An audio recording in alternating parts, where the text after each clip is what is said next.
আসসালামু আলাইকুম, সবাইকে শুভেচ্ছা জানিয়ে শুরু করছি আজকের ভিডিও। তো আজকে আমরা নতুন একটা ফিশ নিয়ে কথা বলবো। এটা হলো ব্লু শ্রিম।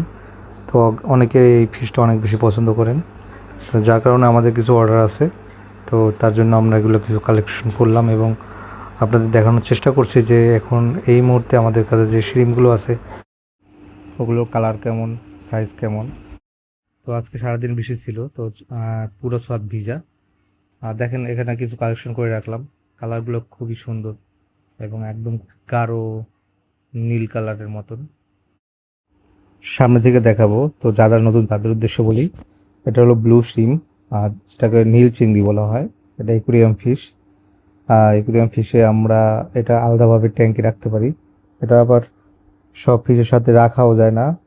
যেমন রাক্ষসী যে মাছগুলো আছে যেগুলো বাচ্চা খেয়ে ফেলে, যেমন অস্কার আছে, তারপর গোলফিশ আছে, কই কাপ আছে, ওই ফিশের সাথে রাখতে পারবেন না।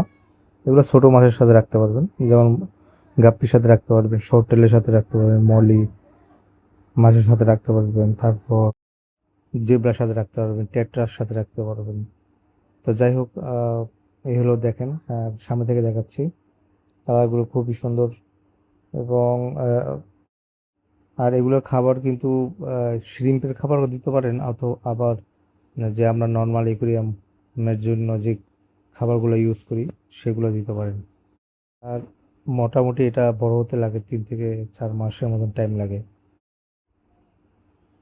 আর এটা হলো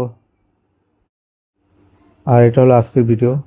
তো ভিডিওটা কেমন লাগলো অবশ্যই কমেন্টে জানাবেন এবং এ সম্পর্কে যদি আর বেশি জানতে চান কমেন্টে অথবা আমাদের কল করতে পারেন।